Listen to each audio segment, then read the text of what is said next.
अस्सलाम वालेकुम। आज हम थर्ड सेमेस्टर जो कि सेकंड ईयर है उसका सब्जेक्ट एडल्ट हेल्थ नर्सिंग या मेडिकल सर्जिकल नर्सिंग के जिसमें हम जो डिजीजेस पढ़ते हैं उसके बारे में आज हम पढ़ेंगे कि हम इसमें से कौन कौन सी यूनिट कवर कराएंगे और कौन कौन सी ऐसी डिजीजेस है मेडिकल सर्जिकल नर्सिंग में हम पढ़ेंगे। तो सबसे पहले हम इसमें से गैस्ट्रो इंटेस्टिनल ट्रैक्ट के जो डिसऑर्डर्स हैं वो पढ़ेंगे और उसमें से हमारे साथ जो डिसऑर्डर्स कवर होते हैं उनमें से सबसे पहले आता है स्टोमाटाइटिस जो कि इन्फ्लेमेशन ऑफ द माउथ है, ओरल कैंसर जो कि ओरल कैविटी में जो हमारे साथ कैंसरस सेल्स बनते हैं वो हैं, सलाइवरी ग्लैंड डिसऑर्डर जो सलाइवरी ग्लैंड है हमारे साथ पेरोटिड सबलिंगुअल मैंडिबुलर सब मैंडिबुलर वो जो हमारे साथ सलाइवरी ग्लैंड्स है उनके जो डिसऑर्डर्स है उनसे रिलेटेड लाइक जोगरन सिंड्रोम लाइक जो भी हमारे साइलोलिथियासिस साइलोडेनाइटिस साइलोडेनोसिस ये सारे डिसऑर्डर्स हम इसमें कवर कराएंगे। गैस्ट्रोइसोफेजियल रिफ्लक्स डिजीज या इसको हम गर्ड भी कहते हैं, ये डिजीज भी हम कवर कराएंगे।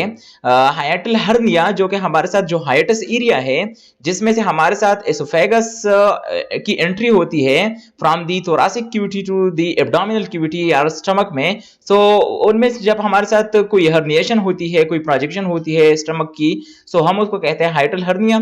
ये डिजीज हम डिटेल के साथ पढ़ेंगे। इसी तरह हमारे साथ एकलीजिया में हमारे साथ जो लोअर इसिपियल स्पेंसर मसल है उनके डिसऑर्डर है ये भी हम डिटेल के साथ पढ़ेंगे। डायवर्टिकुला इसिफिजियल कैंसर ये डिजीज हम डिटेल के साथ पढ़ेंगे। सबसे पहले हम माउथ और एसोफेगस के डिसऑर्डर्स पढ़ेंगे, फिर उसके बाद हम स्टमक के तरफ आएंगे और स्टमक में हमारे साथ गैस्ट्राइटिस जो कि इन्फ्लेमेशन ऑफ द स्टमक है, ulcer disease like peptic ulcer ये हम पढ़ेंगे। गैस्ट्रिक कार्सिनोमा और गैस्ट्रिक सेल्स में हमारे साथ जो कार्सिनोमा या कैंसर सेल्स बनते हैं वो हम डिटेल के साथ पढ़ेंगे। फिर उसके बाद हम आएंगे disorder of small and large intestine. हमारे साथ स्मॉल इंटेस्टाइन में जो डिसऑर्डर्स आते हैं और लार्ज इंटेस्टाइन में जो डिसऑर्डर्स आते हैं उनके बारे में हम डिटेल में पढ़ेंगे like irritable bowel syndrome, hernias already हमने एक हर्निया पढ़ा है हाइटल हर्निया, उसके अलावा जो हमारे साथ इंग्वाइनल फीमोरल जो भी हर्निया आती है हम वो डिटेल के साथ पढ़ेंगे। Intestinal obstruction, haemorrhoids, colorectal cancer, appendicitis, peritonitis, ulcerative colitis, Crohn's disease, anorectal abscess, anal fissure और एनल फिस्टुला लाइक डिजीजेस हम डिटेल के साथ पढ़ेंगे। फिर उसके बाद हम अल्टरेशन एंड हेपेटोबिलियरी हमारे साथ जो हेपेटोबिलियरी सिस्टम है जो कि हमारे साथ हेपेटिक सिस्टम पर और बाइल जो है हमारे साथ उस पे हमारे साथ मुश्तमिल है, उनके डिसऑर्डर्स हम पढ़ेंगे लाइक पैंक्रियाज और लीवर से रिलेटेड जो डिजीजेस हैं। तो सबसे पहले उनमें से हम पैंक्रियाज के जो डिजीज है like pancreatitis inflammation of the pancreas, pancreatic pseudocyst या abscess formation in the pancreas, pancreatic carcinoma, hepatic abscess, cancer of liver, cirrhosis of liver, cholecystitis and cholelithiasis, cancer of gall bladder ये जो diseases है ये हम detail के साथ पढ़ेंगे। उसके बाद हम जाएंगे यूनिट नंबर 2 पर जो कि हमारे साथ है fluid, electrolyte and acid base and imbalances. ठीक है, जो हमारी बॉडी में जो होम्योस्टेसिस हैं उनकी रिलेटेड हम पढ़ेंगे कि हमारे साथ मेटाबॉलिक एसिडोसिस क्या होती है, मेटाबॉलिक अल्कलोसिस क्या होती है, रेस्पिरेटरी अल्कलोसिस क्या होती है, रेस्पिरेटरी एसिडोसिस क्या होती है, या फ्लूइड और इलेक्ट्रोलाइट में जो हमारे साथ एम्बैलेंसेस आते हैं लाइक हाइपोवोलीमिया, हाइपरवोलीमिया,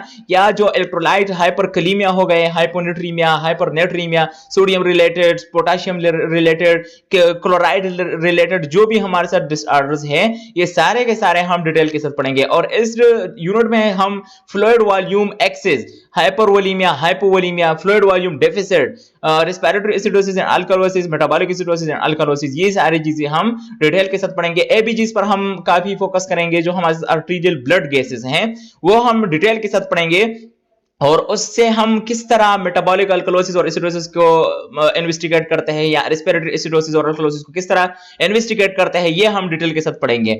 फिर उसके बाद हम गट की तरफ आएंगे जो कि हमारे साथ है जेनिटो यूरिनरी ट्रैक्ट डिसऑर्डर्स, ये हम डिटेल के साथ पढ़ेंगे। और इसमें से जो डिजीज हम पढ़ेंगे वो हमारे साथ होंगे urinary tract infection, UTIs, renal abscess and tuberculosis, glomerulonephritis जो कि हमारे साथ किडनी की जो इन्फ्लेमेशन है वो हम डिटेल के साथ पढ़ेंगे, जो कि ग्लोमेरुलस पार्ट है किडनी की नेफ्रॉन का, उनकी जब हमारे साथ इन्फ्लेमेशन होती है तो वो हम डिटेल के साथ पढ़ेंगे। यूरिथ्रल स्ट्रक्चर, हाइड्रोयूरेटर और हाइड्रोनेफ्रोसिस को हम डिटेल के साथ पढ़ेंगे। यूरिनरी इनकॉन्टिनेंस और रिटेंशन एंड यूरिनरी कैल्कुलाई जो हमारे साथ स्टोन फॉर्मेशन है इनसाइड दी किडनी और इनी ऑफ द यूरिनरी ट्रैक्ट। सो हम उसको डिटेल के साथ पढ़ेंगे। Acute and chronic renal failure जो हमारे साथ होती है वो हम डिटेल के साथ पढ़ेंगे। Urinary bladder and renal cell carcinoma ये हम डिटेल के साथ पढ़ेंगे। फिर उसके बाद हम आएंगे यूनिट नंबर 4 और वो हमारे साथ है रिप्रोडक्टिव डिसऑर्डर्स। और इसमें से हम सबसे पहले मेल रिप्रोडक्टिव सिस्टम और फीमेल रिप्रोडक्टिव सिस्टम को डिटेल के साथ पढ़ेंगे। फिर उसके डिसऑर्डर्स की तरफ आएंगे और उसके डिसऑर्डर में हमारे साथ reproductive tract infections, menstrual disorders, dysfunctional uterine bleeding. जो फीमेल रिप्रोडक्टिव सिस्टम है उसके डिसऑर्डर्स सबसे पहले पढ़ेंगे। फिर उसके बाद मेल रिप्रोडक्टिव डिसऑर्डर्स पढ़ेंगे। Menopause, endometriosis, pelvic inflammatory disease, uterine prolapse, cystocele, rectocele, fistulas, infertility, ectopic pregnancy, abortion, hydatidiform mole, ovarian cyst, ovarian tumor and cancer, uterine tumor, fibroids, breast cancer. ये जो female reproductive disorders है उसको हम detail के साथ पढ़ेंगे। फिर उसके बाद हम मेल रिप्रोडक्टिव सिस्टम को डिटेल के साथ पढ़ेंगे, उसकी एनाटॉमी, फिजियोलॉजी। फिर उसके बाद आएंगे हम मेल रिप्रोडक्टिव सिस्टम के डिसऑर्डर्स के बारे में। उसमें सबसे पहले हमारे साथ आता है बिनाइन प्रोस्टेट हाइपरट्रॉफी। जो हमारा प्रोस्टेट ग्लैंड है उनकी जब एनलार्जमेंट होती है सो उसको हम डिटेल के साथ पढ़ेंगे। Erectile dysfunction, prostate and testicular cancer, infertility, ये हम डिटेल के साथ पढ़ेंगे। फिर जो हमारे साथ नेक्स्ट यूनिट है वो हमारे साथ है हेमाटोलॉजिकल डिसऑर्डर्स। और जो ब्लड से रिलेटेड डिसऑर्डर्स है उनको हम डिटेल के साथ पढ़ेंगे। उनमें से हमारे साथ जो डिजीजेस होंगे वो sickle cell anaemia, immunohaemolytic anaemia, iron deficiency anaemia, vitamin B12 deficiency anaemia, folic acid deficiency anaemia, aplastic anaemia, polycythaemia, leukaemia, Hodgkin disease and non Hodgkin lymphoma, autoimmune and thrombotic thrombocytopenia, purpura जो हमारे साथ है, और DIC disseminated जो disorders है ये हम सारे डिटेल के साथ पढ़ेंगे। फिर उसके बाद हम जो 6 नंबर यूनिट है वो हमारे साथ है cellular adaptation and aberrant cell growth. So इसको भी हम जो डिसऑर्डर्स हमारे साथ आएंगे लाइक जो कैंसरस ग्रोथ होते हैं इनसाइड द बॉडी, सो वो हम डिटेल के साथ पढ़ेंगे। और फिर एक कैंसरस पेशेंट को हम किस तरह ट्रीट करेंगे वो हम डिटेल के साथ पढ़ेंगे। पैलिएटिव और हॉस्पाइस केयर क्या होती है, जो एंड लाइफ केयर होती है वो क्या होती है, एक कैंसरस पेशेंट को आप किस तरह लाइफ से रिलेटेड लेसन्स दोगे और उसको किस तरह आप कहोगे कि मतलब उसको किस तरह आप एम्पैथी दोगे, सिंपैथी दोगे, वो सारी चीजें हम इस यूनिट में डिटेल के साथ पढ़ेंगे। कीमोथेरेपी के बारे में और रेडियोथेरेपी के बारे में डिटेल के साथ पढ़ेंगे। फिर हमारे साथ जो लास्ट यूनिट है वो हमारे साथ है इम्यूनोलॉजिकल डिसऑर्डर्स। इसमें से हम पढ़ेंगे discuss immunological disorders, discuss the diagnostic, medical and surgical management of the below mentioned disorder like apply nursing process including assessment, planning, implementation and evaluation of care provided to the client with immunological disorder। हम सारे disease को पढ़ेंगे और उसके साथ साथ फिर हम नर्सिंग केयर प्लान और जो CCM है क्लिनिकल कंसेप्ट मैप वो हम डिटेल के साथ पढ़ेंगे। HIV जो हमारे साथ ह्यूमन इम्यूनोडिफिशियंसी वायरस है और एड्स जो हमारे साथ डिजीज है ये हम डिटेल के साथ पढ़ेंगे। हाइपर सेंसिटिविटी जो हमारे साथ है, जब हमारे साथ इम्यून सिस्टम बहुत ज्यादा हाइपर हो जाता है उसके रिलेटेड जो डिजीजेस है वो हम डिटेल के साथ पढ़ेंगे। और हाइपर सेंसिटिविटी की जो टाइप्स है like type 1, type 2, type 3, type 4 वो हम डिटेल के साथ पढ़ेंगे।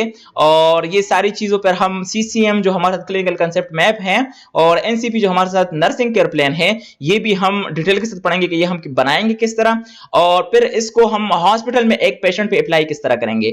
सो ये सारी चीजें हमारे इस जो मेडिकल सर्जिकल नर्सिंग है इसके जो इसमें जो हम सब ये सब चीजें पढ़ेंगे और फिर ये चीजें हम वार्ड में जाके क्लिनिकल प्रैक्टिसेस के साथ ये अप्लाई भी हम करेंगे। हमारी जो क्लिनिकल ऑब्जेक्टिव्स होंगे तो हम जो भी यूनिट पढ़ेंगे उसी के मुताबिक हम एक वार्ड में ड्यूटी भी करेंगे और वो जो हमारे डिसऑर्डर्स होते हैं वो वहां पर हम प्रैक्टिकली देखेंगे और प्रैक्टिकली फिर उसी के मुताबिक हम पेशेंट से डाटा लेके इधर आके नर्सिंग केयर प्लान और उस पर CCM क्लिनिकल कंसेप्ट मैप बनाएंगे और फिर वो आके क्लास में प्रेजेंट भी करेंगे कि हमने आज ये किया और इस डिजीज को हमने इस तरह से मैनेज किया, ये नर्सिंग इंटरवेंशंस और ये हमने अप्लाई किए, उधर हमने ये नर्सिंग डायग्नोसिस बनाए, हमने इस तरह असिस्ट किया पेशेंट को। ये सारी चीज नर्सिंग केयर प्लान के जो भी स्टेप्स है वो हम एक पेशेंट पे लिख के वो आके क्लास में प्रेजेंट करेंगे। I hope you would like the video. Thank you for listening.